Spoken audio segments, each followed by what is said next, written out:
I don't know. I'm scared to, when people yell stuff and then I don't hear it, I'm scared to ask for it's rarely something that you're like, oh, I'm glad that was repeated.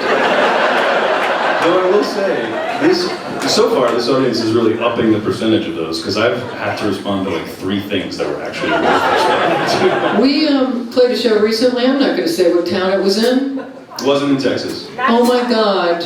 Not as fun. That fucking sucked. I just want to say that publicly. I'm not going to say where it was, but we played a show that sucked. And the audience sucked. I'll just tell you that much.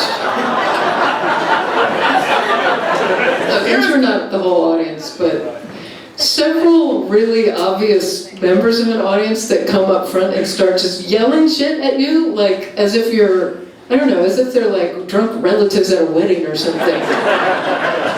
It was so weird. In fairness, I tend to encourage that much to my own detriment sometimes. You did not encourage this. I did not, and they were not people who had like researched that fact on YouTube. Anyway, I'm just saying, thank you guys for being 50,000 times. And also, like, by the way, this place is really nice, and I know this is not a concern of yours, but the backstage is really nice. It really does make a difference, because a lot of times we encounter backstages. In fact, we have some backstage. Okay, I know you want us to play a song, and we'll play a song. But I want to tell you about this one backstage piece of graffiti that we encountered.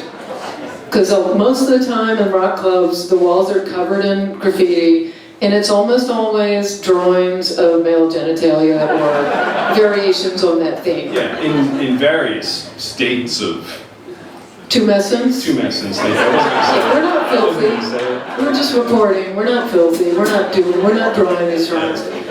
But the best one that we saw, because the best drawing you saw, I didn't see it. No. Well, I do just want to say that, just to put this in context of my life too, like I have toured the squats of Eastern Europe right after the wall came down and slept, next to dog do, and with the threat of giant, cinder blocks falling on your head, and this was still the craziest thing I've ever seen.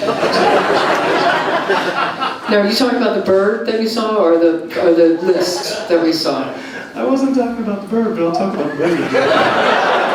Just quickly on the bird, and then we'll talk about the list, and then we'll stop talking for the rest of it. Okay, that's good. I think that as you mentioned, the bird for me is maybe the craziest thing, because in Cleveland there's a club called the Grog Shop that I also enjoy very much, and the backstage, somebody drew, so amid all of the genitalia, which you become inured to, and maybe there's some PTSD that you're going to experience further down the road, but at this point you just walk in and you're like, oh, yeah, there it is. But on the wall was a little bird drawn in Sharpie. That sounds adorable. It started out adorable. If you imagine the person drawing the back of the bird and the wing and the feet and the head and the beak. And then he drew a full set of, and I'm saying he because it definitely wasn't a she, drew a full set of male and female parts on the bird. And you could tell it wasn't something that somebody added afterward. It was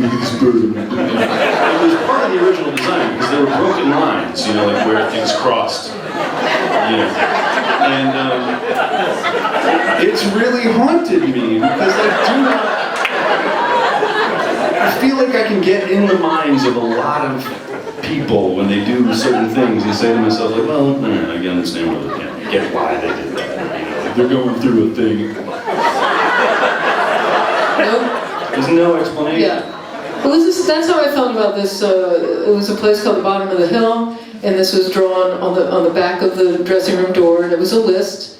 And the list had a title, and we could not really figure out anything about this. The title was New Pussy Rules. Which, first of all, thanks, Dad, but I never got to talk about the old ones. I don't know. Presumably old ones exist. I don't know. And now they've been revised. We don't know what direction.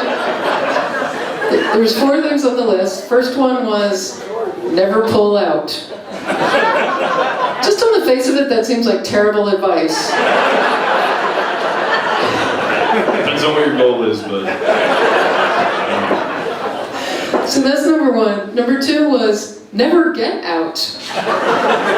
And I really couldn't figure out what that meant, unless it was like, you're at her apartment, you finish the act, and she's going like, I really gotta get up early tomorrow, so maybe, and you're like, yeah, that's cool, get up whenever you want, I'll just make myself at home, make some eggs or something. You got sugar crisp in the cabinet, cool, wizard room. Number three was, lock it down. Oh, yeah. What? Shouldn't that be number one? I understood that to be number three because I think you want to test the waters with 1 and 2 before you go like, all right, I'm locking this one down. But the number four was the best, and the Oh yeah. most inexplicable, just one word, tits. So, I guess try to include them in some way.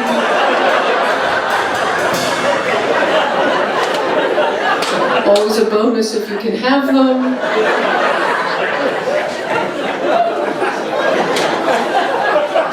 We've played 5 songs so far. Already at this point. It's probably not even 10 o'clock.